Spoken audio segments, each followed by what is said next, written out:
Absolutely. Good evening, ladies and gentlemen.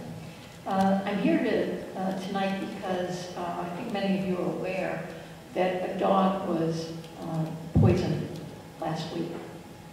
Fortunately, the dog has survived. The dog is back being a loving, supportive member of the family.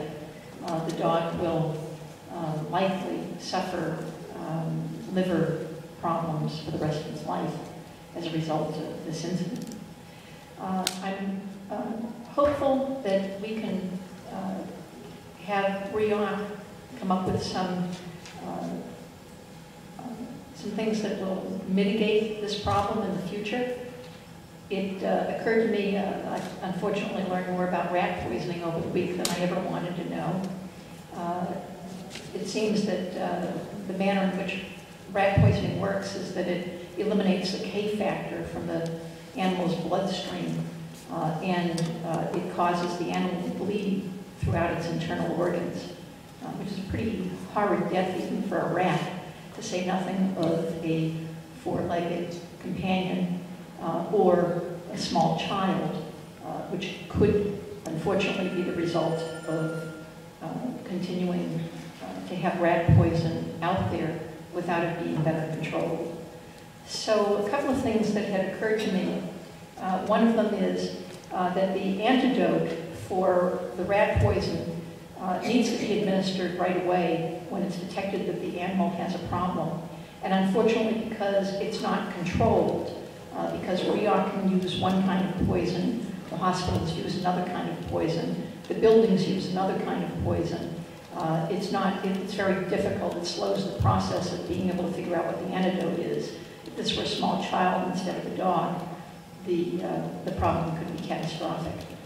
So I think that it would be helpful if rat poisoning came under RIOC's oversight and umbrella, and that you mandated only a specific type of rat poisoning to be utilized as one possible aid to mitigating the problem should it occur again.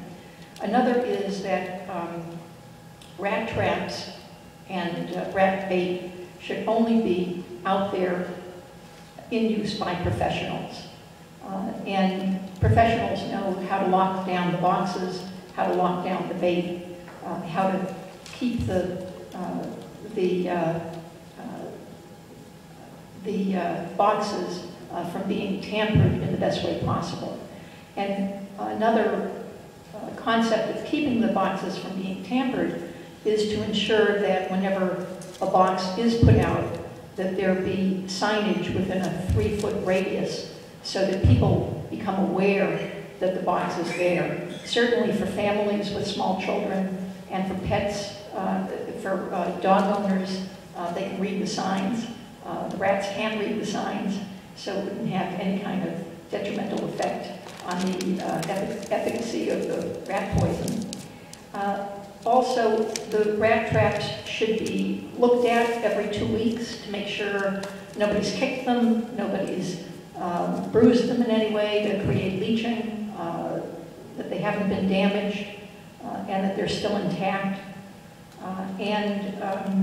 There should be a ban against the use of any kind of poison that is put out in pellets or free-floating on Roosevelt Island. Also going to ask that that RIOC create some kind of reward for the information pertaining to the identification and capture of anyone who may be putting out rat poison or any poison in a malicious fashion. We assume that the rat poison that the dog ingested may or may not have been put out deliberately for rats. It seems likely that if the building was putting it out or if RIOC was putting it out, it would have been put out in a regulated fashion. So there is the possibility that the poison was put out in a malicious way. And we want to make sure that it never occurs again. And we believe that having some kind of a reward might prevent that from happening going forward. The other real quick request that I have from you before I relinquish the microphone, which I'm about to do, is we appreciate, dog owners appreciate having the dog runs. The small dog run is wonderful. There's no signage to indicate that it is for small dogs. We would appreciate some signage in the dog runs and also a surface in the dog runs, because they really have become a mud puddle, and it's very difficult to, you know, bring your dog in at times and give them the kind of exercise that they need, you know, while the dog runs are in that condition. So if that could be addressed either with some kind of chips or another kind of surface that could be kept clean on a routine basis, you know, that would be a good godsend for the dog owners. Thank you very much. Great. Thank you. Joan Howell.